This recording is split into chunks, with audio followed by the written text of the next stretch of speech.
we're recording now, but I still have to say I can't handle the baby beard on you. Dude, it's so great.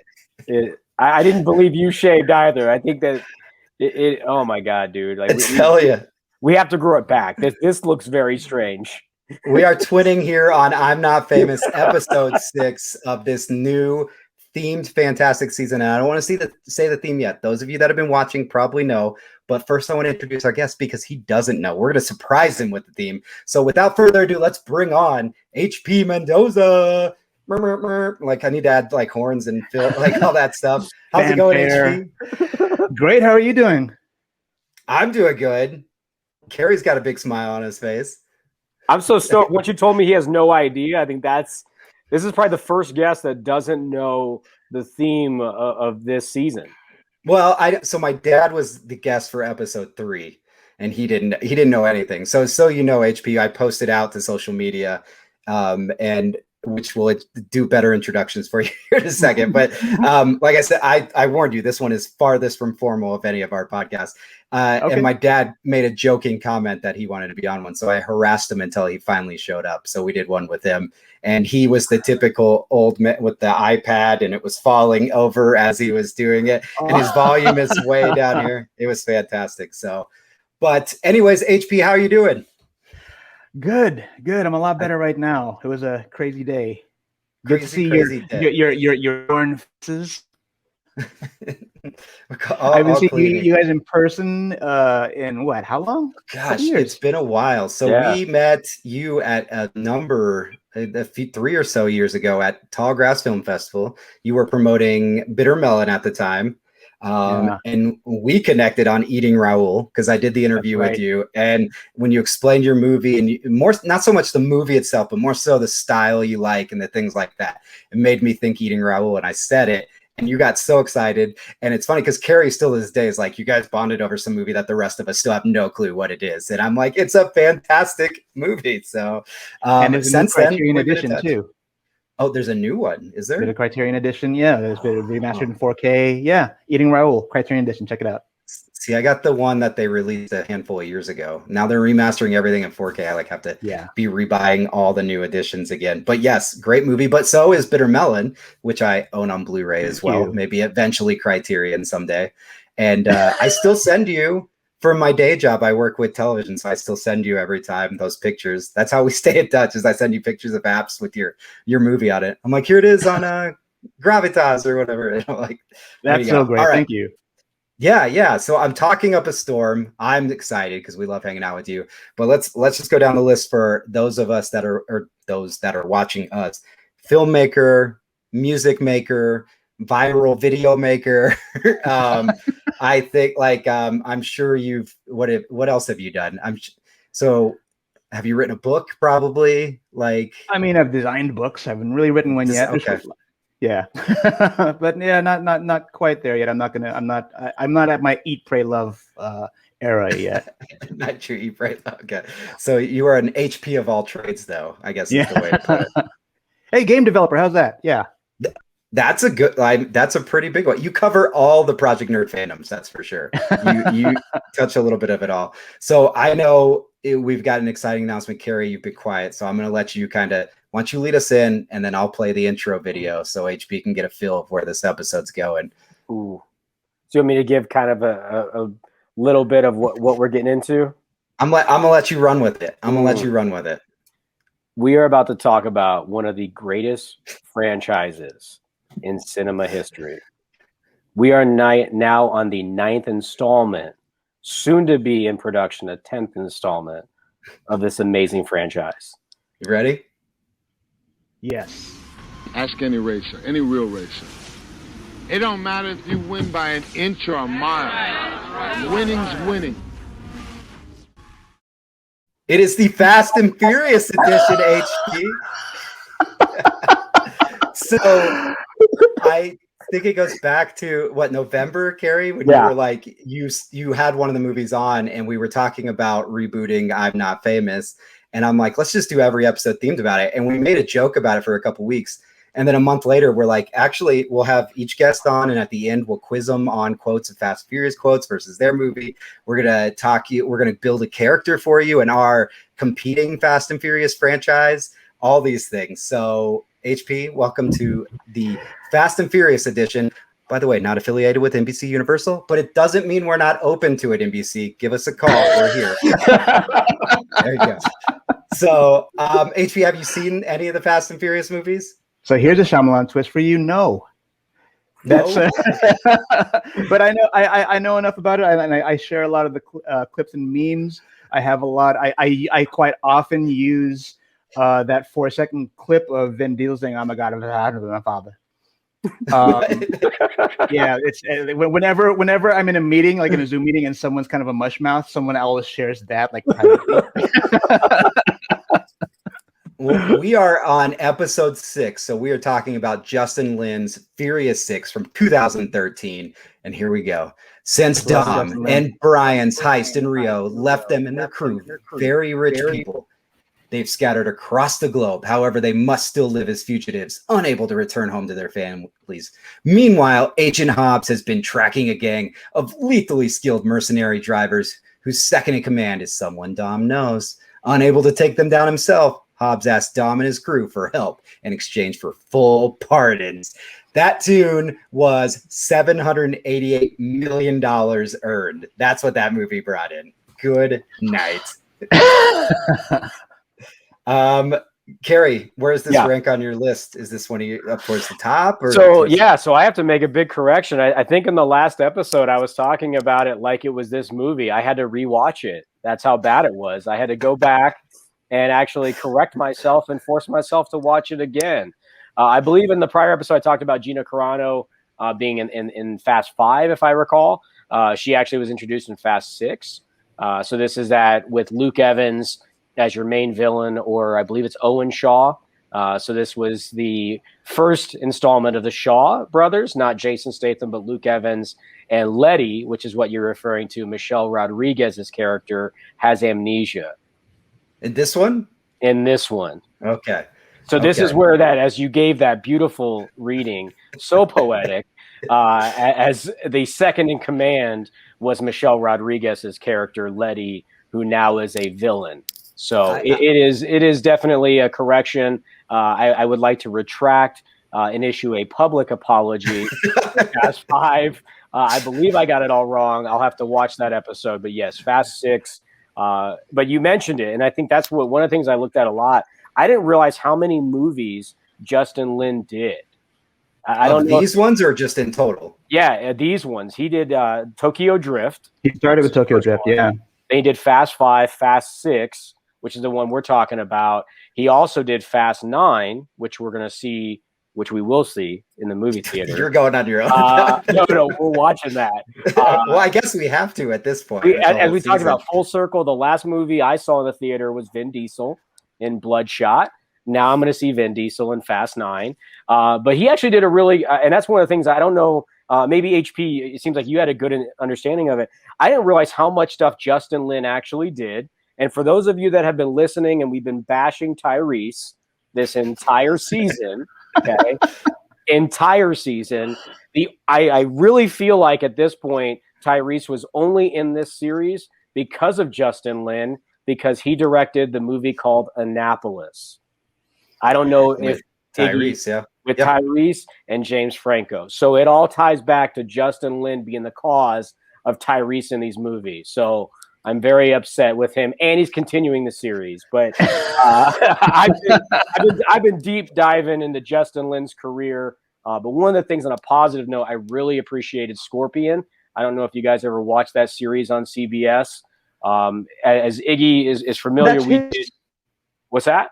That's Justin Lin's series, right? It is. Yeah, he actually directed the pilot. He stayed on as the executive producer. We actually were fortunate enough to meet one of the main characters, also in Terminator as well, in Scorpion. I was really surprised at how much he's actually done, but I think he's most known for his either producing or directing of the Fast series. So that is my deep dive into Justin Lin. HP, what's your thoughts? So I have very deep feelings about Justin Lin, because Justin Lin is, in what was it, like 97? There was a movie that came out called Shopping for Fangs that was directed by both him and Quentin Lee. Quentin, hello. And after that, he came out with Justin Lin came out with his own movie called Better Luck Tomorrow, which was a Paramount picture. It was MTV Films, and for people like me and people like us here in the Bay Area, we're watching what says Paramount Pictures and MTV Films, and suddenly all you saw were Asian faces, and it wasn't like in Asia, they were speaking English, and like there was a part of me that was like, oh, this can't be a movie. Right? Like, I've never seen myself on screen. What's this about? And it kept going. And I was like, wait a minute, who's Perry Shen? And who are these people? And that's a movie. Whoa, this is an Asian American movie. I exist. And so we all went and supported. We all went to go watch it, and it was called Better Luck Tomorrow. And it's a great film. I do think it's a film. It's a great indie film that I think belongs in the Criterion Collection. And then I remember he came out with Annapolis, and I didn't really have any interest in seeing that. Because frankly, the trailer wasn't that well done. And I at the time, you know, it was like 2006. I was really into trailers. And in 2006, I had just worked on my first feature film with Richard Long, which is Coleman the Musical. And the thing is, when you do these films, you kind of like get overlooked by places like Sundance, at least in 2006, and like you get accepted to all the Asian American film festivals, right? And so what happens? I meet Justin Lin. And I was just like, I'm going to stay away. He's probably got an entourage. He's probably mean. And he at that point, this film, by the way, that I did was called Coleman the Musical. And it was a super nerdy, like $15,000 feature film where I wrote all the music and I played one of the leads. And I didn't direct it. But anyway, Justin Lin was a big champion of Colma. He just, everywhere we went together, he just kept telling people, I just want to take a moment to say that Colma the Musical is one of the best movies at the festival. You guys need to go watch it right now. And I was like, oh, that's awesome. Thanks so much. And I'm like, and you did FF3. and I hadn't seen it. And I'll never forget his response was, yeah, you know, it's a Western. You know, it's fun. It's absurd.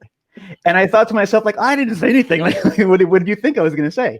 And the interesting thing after that was we went to Sundance in 2007, where Justin Lin was again. I'm like, oh, surely there isn't a Fast and the Furious film that's at Sundance. Like, what's like at this point, you know, to me, Justin Lin was like private jet Hollywood dude now, right? And he was like, no, I made an independent film, and he made this film called Finishing the Game, which is sort of like The Office style comedy about the making of Game of Death with Bruce Lee, you know, and it's a super like satirical comedy. And I remember the movie not doing so well. People just didn't go to watch it. Like even though it won all these awards, it didn't do so well. And interestingly, because I remember he's like, this is what I really want to do. I want to make movies like this. And then we just kind of watched the movie tank. Finishing the Game just went nowhere. And what happens after that? He did nothing but Fast and the Furious after that. Because after that, he did Fast and Furious. He got rid of articles, right? And then he did Fast 5. As a rebrand, and then he did Fast and Furious 6, and then I remember he did the Star Trek reboot Beyond. Yeah, Beyond, right, that's right, because he used sabotage. It's impressive. Like HP's a walking IMDb page right now. I've got it pulled up here, and he's just going. I might have missed some stuff, but like Beyond was a big thing for us because it was just like oh, Beastie Boys and Star Trek, who did this? Oh, Justin did that. Then we're like, okay, that's super cool. So now he's branching out, and then F9. So like and then I found out through the grapevine that not only is he doing F9, apparently he's doing F10, and at this point I feel like, all right, I run out of franchises. Why not? I'm going to give this a shot. I'm going to give the Fast and the Furious series a shot. I use the memes like crazy. I quote the movie. There are so many things that I quote from Sung Kang in FF3 Tokyo Drift, and I haven't even seen the movies, and I'm feeling a little called out right now, but I owe this to Justin. So I will. Well, you stole my quote. I'm so mad at you. In our trivia, you do not. I deep dove. The quote is Fast and Furious is really a postmodern Western. Justin Lin, sorry. And you stole my quote. Now give me like 5 minutes to find another quote because it's going to be one of the trivia questions. So thanks, HP.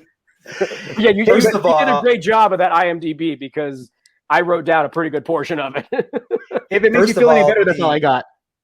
yeah, I'm just blown away. This season was kismet. This was fate. It came. You want to talk about? We just shut it down now. Like Project Nerd's done. We've accomplished our goals.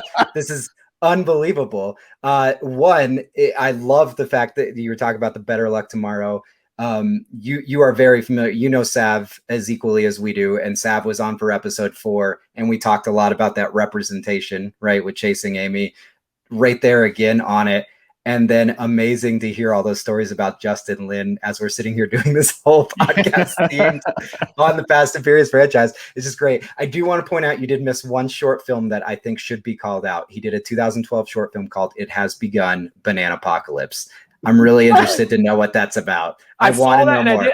I didn't want to. I was on the school's Wi-Fi, so I was a little worried. I don't want to click on it. Or I was going to get in trouble. So you have to explain what a banana party is to a bunch of kids. Yeah, I'm like, maybe I'll leave that one for HP. I didn't realize you had such an intimate knowledge, but that story was awesome. Have you been in contact since, or are you just now kind of more, watching his kind of career and kind of seeing how that goes? Well, so interestingly, I hadn't been in contact, and it was one of those things where, like, I think I got an email from him at one point while I was in Japan, like saying, "Hey, I'm going to be in town," and I was like, "Oh, I'm not." And then all of a sudden, when I was in town, I emailed him, and suddenly, like, he had like representation, and he was just, you become somebody that's like uncontactable, Mm-hmm. And I respected that. I didn't want to be. I didn't want to be the lead character of Eat Wheaties. He's just like, I'm going to stalk Justin because we know each other. We're friends. Like, it's like, I don't want to be that guy.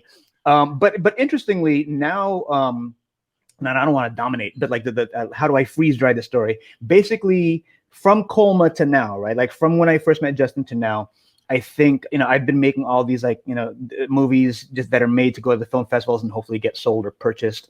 And I do. And I'm really grateful that, that's happened for me. But I always have to feel that question of like, why aren't you famous? And I'm like, well, I'm famous to 30 people. That's pretty cool. Like I can only talk to 5 at a time. Like that's more than I can handle. And then I started thinking like, but why am I not? Like I want to do the Robotech movie. Why can't I do like a franchise film? And someone was like, dude, that's because you just don't have representation. And it's one of those things where I never really thought anything of it because people are like, you should get managed. I'm like, no, I'm managing fine.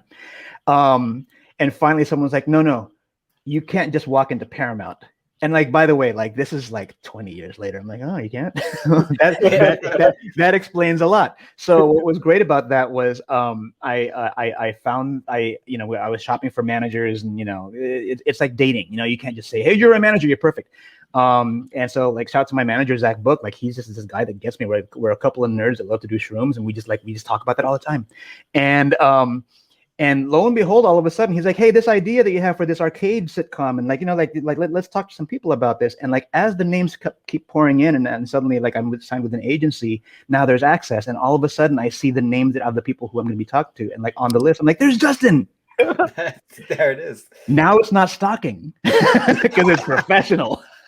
See, Iggy, I think we've figured it out. So in each episode, Iggy asked each of our guests to create. I already know where you're going with this. I'm in agreement already. Yep. So through this process, we have now started, I believe, the series Untitled is called Slow and Cautious.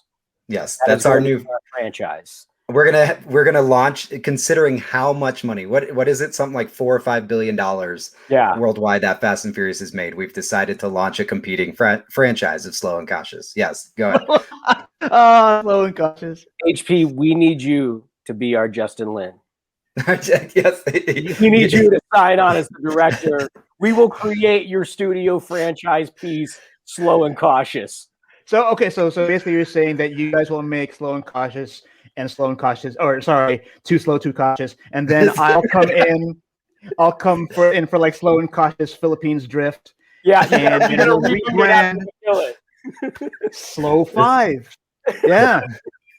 This is sounding good. So as of right now, we have our characters. We actually started it as saying, we gave the hypothetical, Fast and Furious 10 is already in pre-production. You get a phone call. How are you involved in the project? But as it evolved, these characters with that our guests were making were like, this is our own franchise. We're going to do this.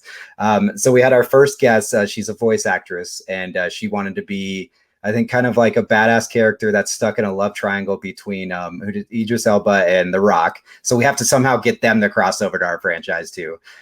Then we have an actual robot. yeah. Then we have a actual robot who wants to be the one who says that weird line, you know, before you get like have the big dramatic death, like, oh, we got to do this for Johnny and we'll live forever or whatever, and then you die. Let me see. My dad is the third guest, and he just wants a role to where he makes a lot of money. In rewatching that episode, my dad was a former police officer, so of course he said he would be the one who gave the safety speeches and everything like that. I believe what was Sav wanted to be the kind of like the Charlie Day and Pacific Rim in a character in our franchise. And then we have Des, who is a kind of cosplayer actress, and she is does tattoos and everything. So she wants to be the tattoo artist. But I think she had kind of like a twist too, to where she's the villain and they don't know it, is what we were going to do, is work that in. So you've got some stuff to work with. We expect the first version of the script on our desk by next Tuesday. But wait, you're also the screenwriter too. So we're going to add producer, director, screenwriter. We're going to continue that triple threat that you've already shown us throughout everything you've done. We're going to need you to do the music for it too. Exactly. Yeah. I'll do the music, and then I'll eventually make like the Oculus Quest 2 version. It's just a zombie shooter. But then you're also creating the video game as game developer. At some point, you know, we'll bring in some of that voice actor. You got a little Scottish, but you'll be good. But see, this is the thing, though. I appreciate the confidence you have in me in my screenwriting and directing. But you know what? I miss. There was a time after Coleman the Musical came out, because I starred in that, and I was singing in that. Can I swear? Yes. Yeah. Okay. I got cast as assholes for like a few years after that, and I loved it. I got cast as all kinds of bigots, right? I got cast as like a bigot cop who slaps women. I got cast as like an anti-robot in a sci-fi, and I loved playing these jerks. And I if you need a jerk for the slow and the cautious, like I would love to be a character whose name is Trope. You know, like he name him Trope. He goes through all the tropes. Like he says things like, "Guys, I think you're gonna want to see this," or like, or enhance. Like he stands in front of a computer monitor and just says "enhance" until the whole screen's filled with like one big pixel. And I think my favorite trope in movies, in Hollywood movies, there's so many, but I think one of my favorite things that used to crack me up is having the smart one kind of rattle off a bunch of stuff, and then having the guy like me, you know, invariably a brown guy, saying, "In English, please." And and I would love to say that over and over, even though he's reduced it to the most basic form. He's like, "Well, what I'm saying is the meteor is going to hit the Earth Armageddon / Deep Impact style, and we're going to want to get off the planet before we die. In English, please. Hide. In English, please." And I don't get it. And that's true. You know, as you're saying all this, which of course you have to cast yourself now. I mean, it's you have to be the overarching villain, though, like the one where you have the end trailer credits in an early movie, you know, or the end credit scene, excuse me, and then you show up more prominently as it comes through. But all I'm thinking of is with how comical some of this stuff is that it's like we need to just make a Zoom style trailer for this, like with everybody who's picked their characters, and just make it comically bad. Like it's obvious that as you're switching views, it's on Zoom and you're in different rooms and stuff like that. But it's like a table read of the first episode, or the first. Right. I like the Tarantino. I mean, you're going to direct, but you got to be in every one of your movies. I mean, we're going to work under your schedule there, HP. If I get to be, you know what? Honestly, I will drop it all if I get to be Trope. There you go. We're in. I like it.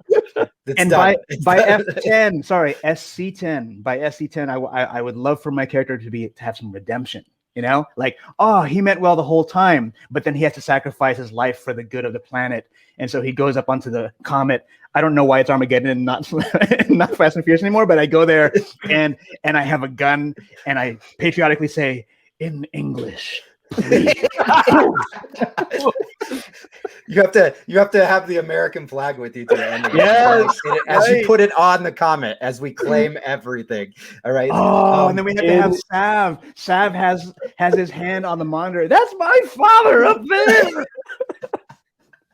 I love it. We're gonna get the episode title in English, please. I think Sav would be in for it for sure. But one last thing, we obviously you then have to come back as Trope's twin brother, who's another character after that whole thing plays out. Obviously, I mean, I think we're gonna make $100 billion off of this franchise. It's easy. That's low estimates too, based on our early market research. Low estimate, $100 billion. I think we're onto something. I feel like Harry Potter just walking into Hogwarts right now. I'm like, what is this world? This is amazing. This is fantastic. And we didn't even have to drink this time. Last time we came up with a disruptive parody. I was drinking. Kerry's drinking for us. There we go. Hey, I got 3 hours off every night. That's all I got. So. Well, we're going to come back full circle on the Fast and Furious stuff. Kerry's already let you know that we end each episode with some quote trivia. So we'll get there. But before we do, I do want to talk a little bit more about what you've done. You've mentioned a few movies. Bitter Melon was a great one. But lately, you've kind of been doing something a little bit different. And you're about to drop a whole new project. So why don't you tell us a little bit about that? Apparently 2021 is the year that I do visual albums. Basically, I'll rewind to give some backstory because that's what you do. I really wanted to make Bitter Melon, didn't have the money, but I got a grant from a Filipino conglomerate, and it was $100,000, which is more money than I'd ever seen and will ever see. But at the time, that was a lot, and it wasn't enough. So we had to raise money through Kickstarter. And my producers came up with this idea that if you pay this much, HP will write a song about you. And I remember like looking at my producer and being like, oh, I don't know, that's a lot of work. We have to edit this film still. He's like, it'll be like 3 songs. So I said, okay, I trust that. And when we wrapped, I was like, okay, so you have it slated for me to like address the Kickstarter backers via a video on Instagram. Who are the 3 people? And he's like, it's like 18. And I'm like, oh man, that's a damn album. And it was one of those things where like I was like, I'm gonna have to get to know all these people now. So I like got to know, and a lot of them, okay, 5 of them I knew, and one of them was a childhood friend who I hadn't seen like in 20 years. So that was nice.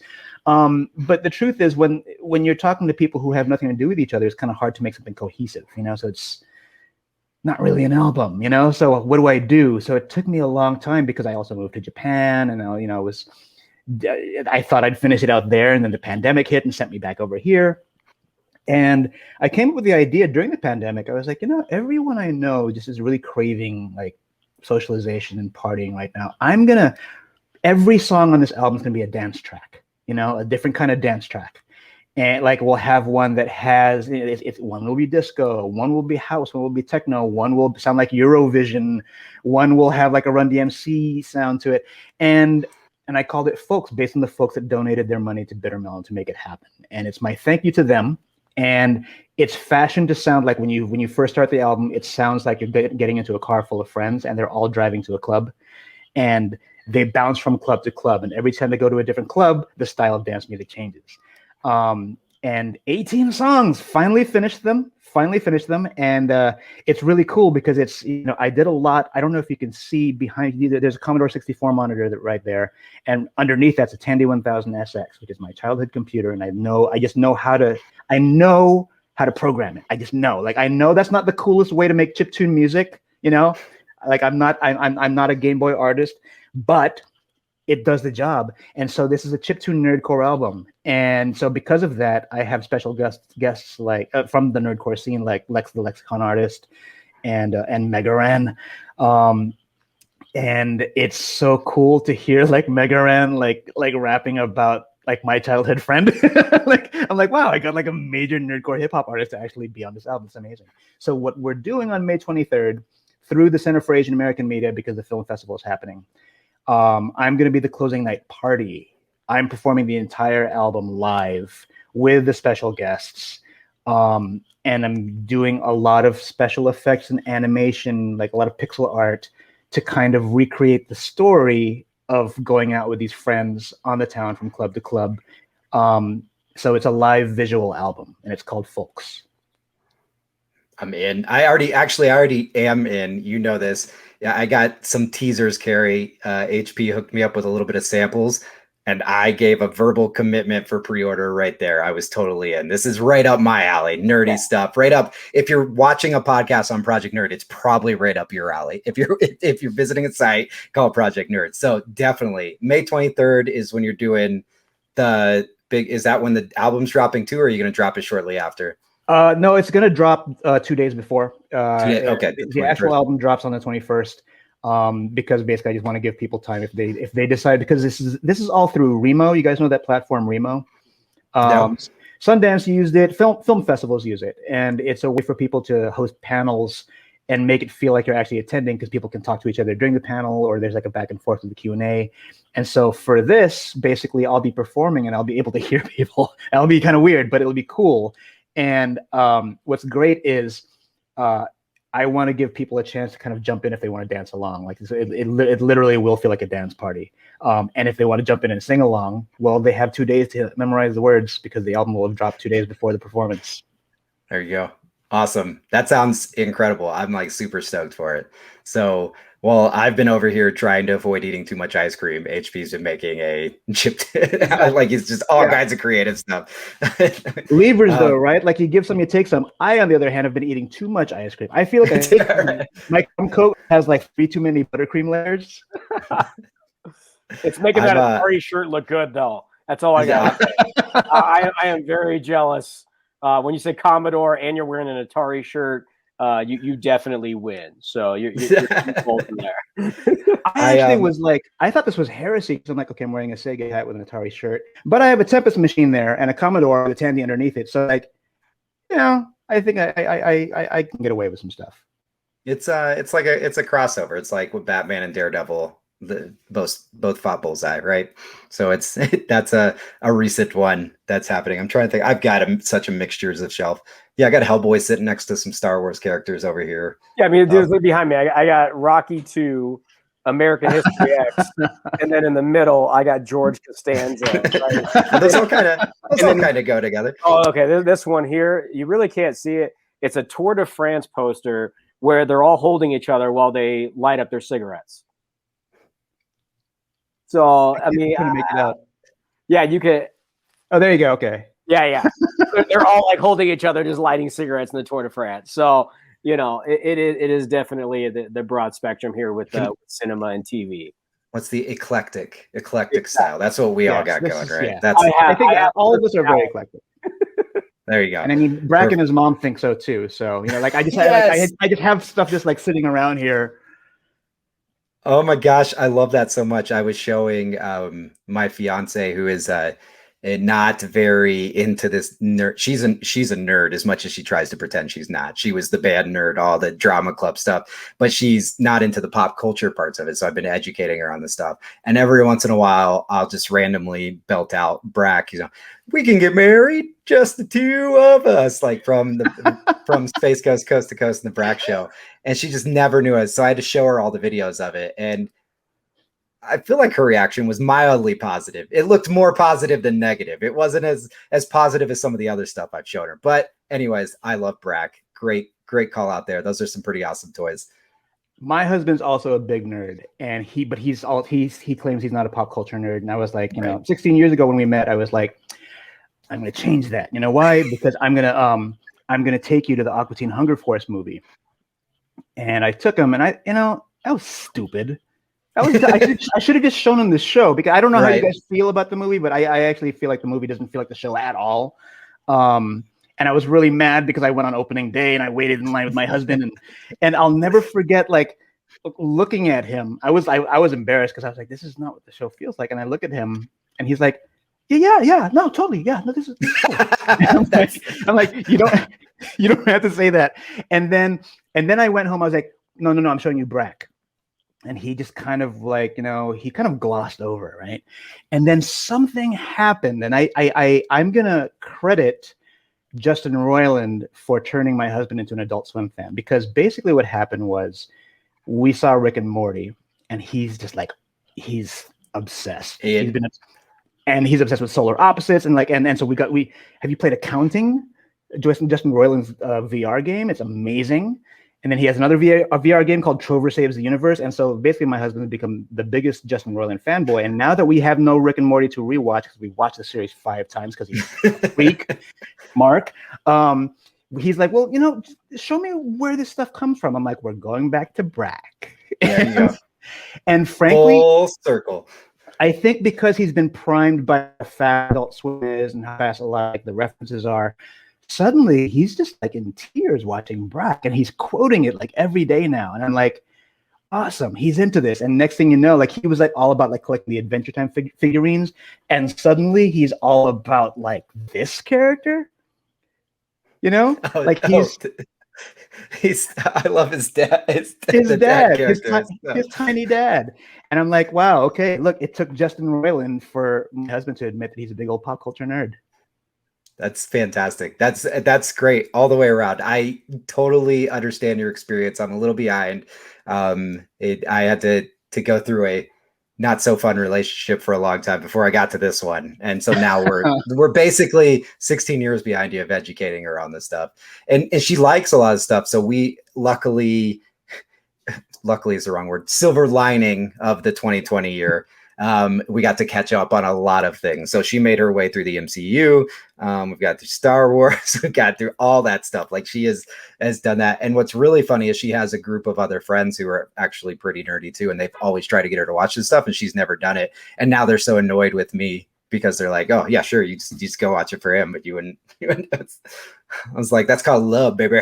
That's right. I was going to say, yeah. Brownie points for you, man. If anyone should do it, it would be you.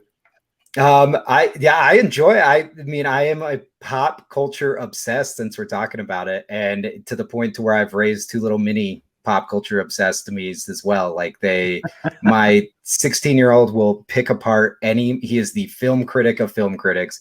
And my 10-year-old is racing. She rides horses on the weekends and then races through anime on the weekdays. Like, it's insane what they're doing. So yeah, it's you fantastic. Guys have all that. I have the opposite. The only movie that I got my wife to watch, I would say probably during quarantine, is The Proposal. If it, I have tried everything. I'll be honest. I've hit every spectrum possible. I'm about to do Check It Out with Steve Brule just because I just want to watch it. But she didn't watch the Fast and Furiouses with you? No. As I found out, it doesn't have Betty White in it. If it doesn't have Betty White in it, then she's not going to watch it. So Golden Girls is where it's at. I've got to find out.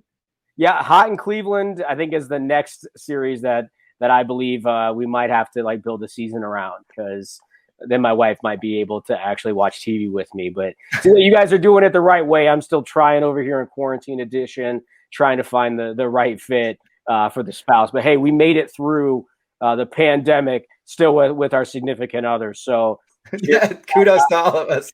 Right.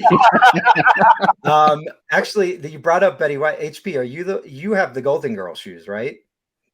No, that wasn't you. Okay, we were. What are the Golden Girl shoes? There was some like Golden Girl. We were geeking out about it at Tallgrass about different shoes, and I thought it was you who said somebody had them. So it had to be somebody else that was there. I feel like David was in the conversation, but he's not the type of guy that would have. That's not his. Maybe he's Stab. He came to the festival with those like fuzzy slippers, so you never know. He might be like that. That's fancy footwear. I feel like now, like HP, you said it with Justin Lin. I feel like David, we're on first name basis with him, but after this movie, I don't know if you guys watched the trailer. HP, you might be privy to it already, but that thing looks absolutely amazing. Yeah, I've watched it so many times. The cast in it, from spoilers, it is absolutely amazing. Oh, I've seen it. I'm so mad at you. I know we've been trying to get him on the podcast, but he is shooting in Toronto. But no, I am whatever Toronto is. Yeah. You might get back into the country. No, but we brought it up with Sav, and I want to bring it up with you, as Iggy mentioned in our last episode. The community that we've received, through the Tallgrass Film Festival has been absolutely amazing. We wouldn't have you as a contact, your personality, what you've brought to the Project Nerd podcast and everything you've done for us without that festival. So again, another shout out for the type of people that they bring in. And really the environment that allows us to really have these conversations and geek out about. I still remember when you guys realized you both love like musicals and the Eating Raoul, and we're all kind of in the background like, we know that we're not going to have anything to do with this episode. We're just in for a little buddy comedy here. So, but a big shout out to them, because people that we've met, including who we're talking about, I believe it's David Phillips, right? If I get the last name right.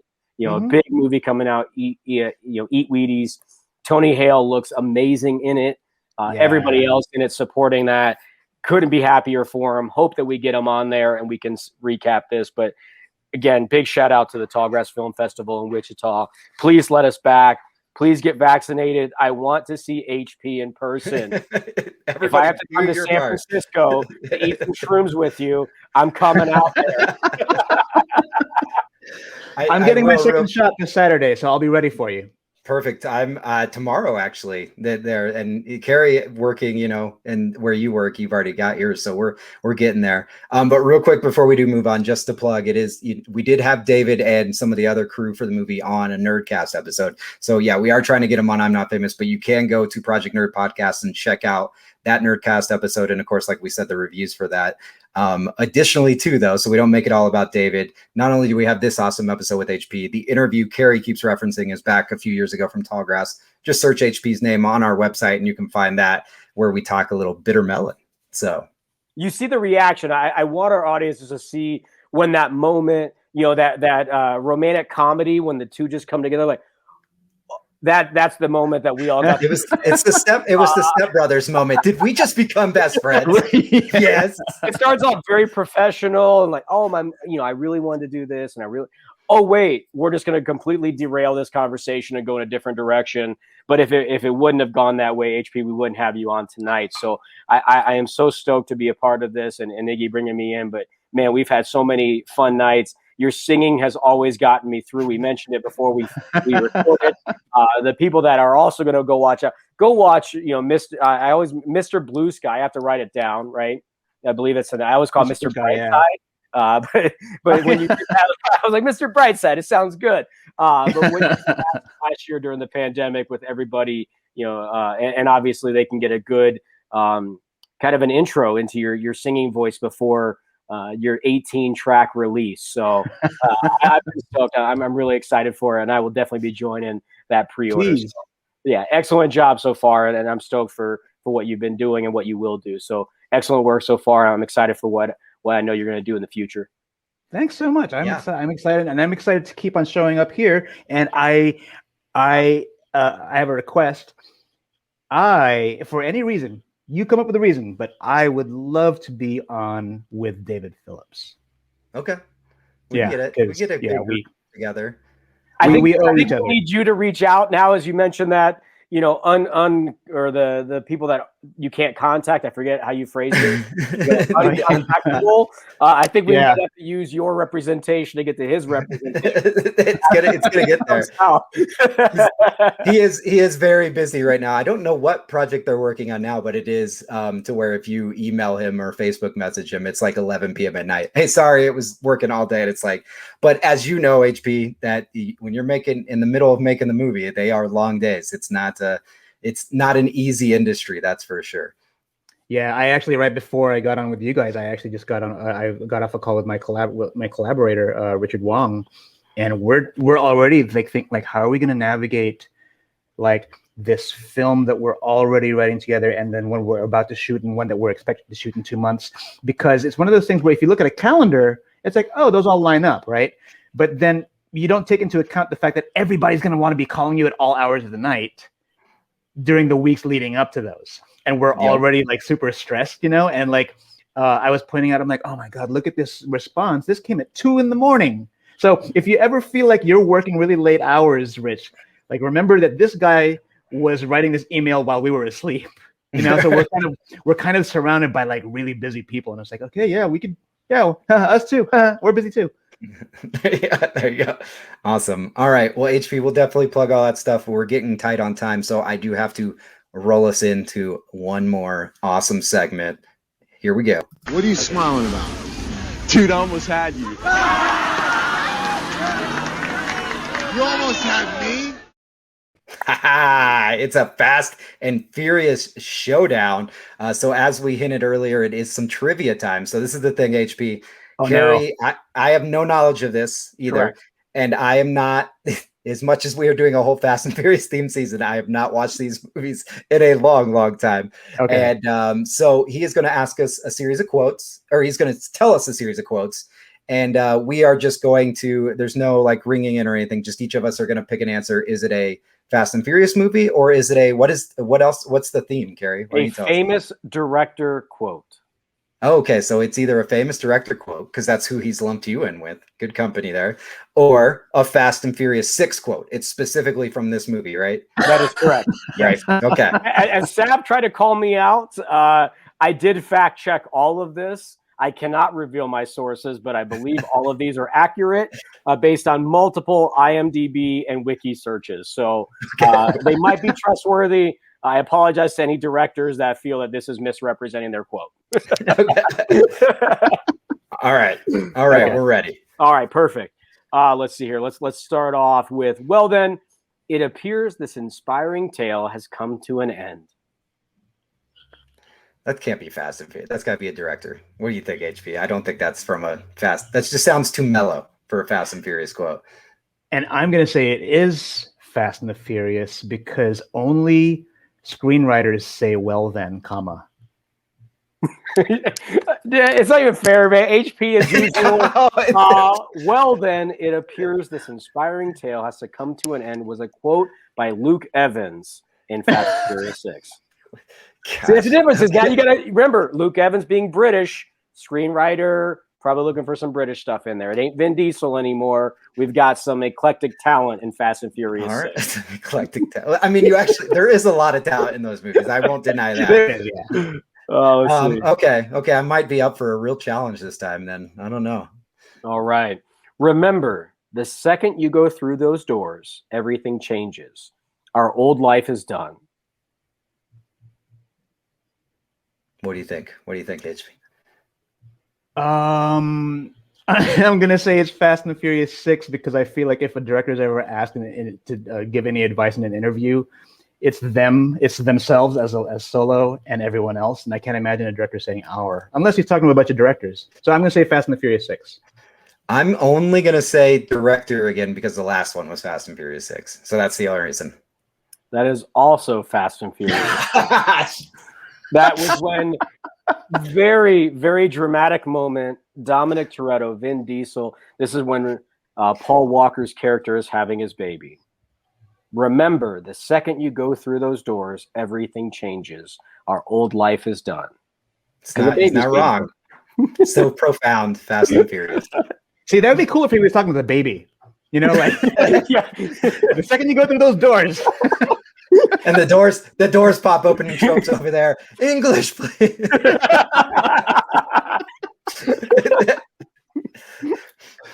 Oh, I love it. As the baby's crying, you're yelling at it. All right, ready for the next one? We'll do yes, 3 more, and then we're done. Okay, that works. So let's see. I'm not against the police. I'm just afraid of them. I'm not against the police. I'm just afraid of them. Man, I feel like that could be Spike Lee or something along those lines. Judging from what I know. Wait, what do you say? What do you think? I'm just gonna hold tight on the famous director side. I'm just gonna go with that. I'm going on that side too. I'm gonna say it's a famous director. Just based on what little I know about FFCs. You're both correct. As a caveat to it, I know, Iggy, you had mentioned a director. Which director do you think it is? You said Spike Lee. I don't know if you want to go and guess who the director might be. I am going to guess, and this is a guess, but kind of an indicated guess. I'm going to guess it's Quentin Tarantino. Okay. It is Alfred Hitchcock. Really? Yeah. If Whoa. you get a chance, kind of read up. I got an article that kind of talked a little bit about some scenes in Psycho. He was interviewed, and that was one of the quotes from the interview. And it goes into a really little in-depth dive into his kind of fear. And it starts with a story from his childhood with his dad. So it's a really interesting one. Thought throwing the police one in there might catch you guys, as usual. Totally did. But you know what? usual. Now that you say that, I can totally hear that. I have nothing against the police. I'm just afraid of them. I can totally hear that. It sounds like a very director kind of thing to say, very politically correct, right? I just want to point out I'm on the scoreboard now. You're finally on there. I figured at this point you're just going to follow it and go do the opposite of HP just to see if you get there. All right, two more here. I don't want to tell you how to do your job, but somebody has to. Oh, God, that one could be either way. That's seriously, yeah. Oh, I'm gonna say Fast and the Furious 6 because oh, go ahead. I can't imagine a director not wanting to tell someone how to do their job. I was gonna go Fast and Furious 6 just because I've not picked it yet. I don't want to tell you how to do your job, but somebody has to. Was by David Fincher. Wow, of all people, he actually does not want to tell people how to do their job. It was a quote. I doubt he believes what he said, but I'm sure it was probably one of those kid interviews kind of thing. But yeah, that was definitely, that one took me a while. I had to fact check that a few times. His quotes are all over the place. That was the only one that didn't involve something to do with him or a very clear indication that he was a director. So that one took me a little bit. All right, last one. We'll wrap it up with you. Go ahead. Okay. No, I'll throw this. If you do decide to use David Fincher as a reference for a future game of this, here's a David Fincher quote that really is a David Fincher quote. It only tickles for a second. There's a short film. It's an animated short film. I don't know why he's in it, but they're talking about cunnilingus, and he says it only tickles for a second. Wow. And it's David Fincher. We're going to edit that out. We're going to come back to it. The more you know things, which also reminds me, we're not affiliated with NBC Universal. The more you know. That part either. I'm pretty sure that's NBC. But all right. Okay.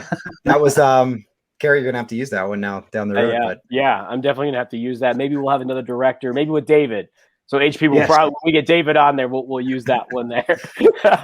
All right. My last one here. It's a Christmas comedy about brotherly love. This is a trick. It's Fast and Furious. This is a trick. I'm with Iggy here. Fast and Furious 6. It's a Christmas comedy about brotherly love.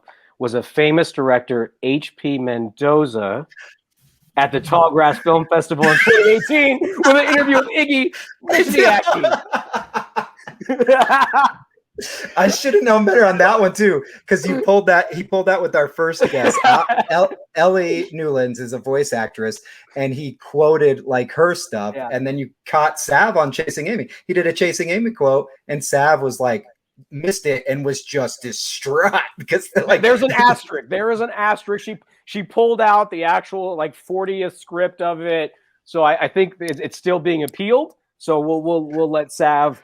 He went to Twitter and totally was like, I think put a GIF and everything was totally heartbroken after that. So wow, good one, Kerry. Good on you. That was probably one of my favorite parts. I think that's when it really stuck. You know, your relationship with us.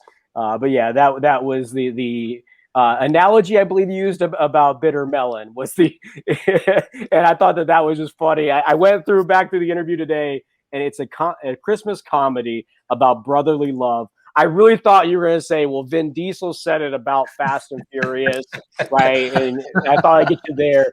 But yeah, that was one of my favorite quotes from your interview. As we mentioned there, you can see it on our site as well. But, you know, that really kind of spoke to me.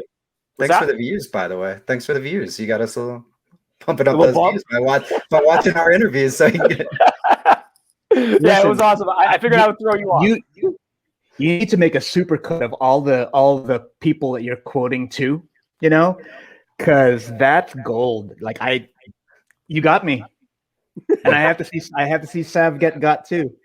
Oh, dude, No. it was bad. Like I thought it would be like you did, like, hey, you got me. It was no. He was like, hang on. After we stopped recording, he pulled out and he's just like, was that in the Like rain? the screenplay of his life. Yeah, Yeah, it's like he brought Sam's out like got the a actual book that's like the Clerks and Chasing Amy like screenplay, like actually like the pulled it out. master, and he's like, oh, well, you got to read through this. It's like, was it the one in the rain? Oh, yep, that's when this was happening. You're like, of course, he didn't put that on film that I was right, but again, all of these are subject to a secondary judge. But that one, I think, was one of my favorites. As I mentioned, I watched it again to really. It's been obviously, as we mentioned, HP. It's been a long time seeing you face to face. It's great to see you even on a digital platform. But you've done so much for us, and I've really had a blast. As we mentioned with Sav, you were part of that diversity kind of roundtable that we were a part of at the Tallgrass Film Festival. And as you identify your pronouns there, I mentioned with him, you always do a really good job of educating in the way you do it. So I really appreciate what you've done for me personally, but professionally, you're awesome. I'm so stoked to see your face tonight. But when I get out to San Francisco again, we're gonna go to some karaoke bars. I think. I feel like that's how we're really gonna get to know each other. I think you guys are awesome. You guys were like the vortex for me. Like I felt like I met you because Tallgrass was totally new for me. I was like, I've never been to Wichita, and yeah, like all of a sudden, every party, you guys were there, and you knew all the songs I wanted to sing, and that was like, okay, these are kindred spirits. I wish we could have recorded that because our audience will never understand. And unfortunately, I don't know, HP, if you knew, Iggy mentioned it, I believe, before. We did that karaoke so early in the morning or so late in the night, depending on how you want to remember it. But that hotel is gone. So that moment in time, that capsule, will only be around for the people that were there. So Yeah. Wait, gone? They closed it. They closed it for good. Wow. Yeah, I know. It's hard because it's such a great setup too. There you go. Yeah, seriously. Sammy, it's gonna be okay. tough, Well, I'm but gonna pour one out for my homies. there you go. there you go. Yeah. Awesome. All right. Well, we are approaching an hour here. So HP, I do just want to say thank you once more. Kerry, thank you as well, prepping those quotes. We obviously, where we post this, you can catch some links back to HP stuff. Go and pick up that album. Go check out Bitter Melon. Go check out all the things. Go down. Make sure you're rehearsing his IMDb page. So that way, when you eventually become a director, you can talk about how you ran into HP and how kind he was to you, even though he was an untouchable or whatever it was. So as for the rest of you, listen to Project Nerd. As always, you can check out previous episodes of I'm Not Famous either on projectnerd.com. That's project-nerd.com, or head on over to our YouTube channel. Just go to YouTube, search Project Nerd. And of course, we extract the audio and put this wherever podcasts are found. So Google, Apple, Spotify, whatever, hit us up. So projectnerd.com/podcast for 12 plus active podcasts right now that are doing cool and fun things, including this one. So that's it. I guess we'll wind it down. I don't know how I think actually I do know how I'm going to finish this night. We mentioned ice cream earlier. That's where I'm heading. I don't know. All right, guys. Till next time. We'll see you guys later.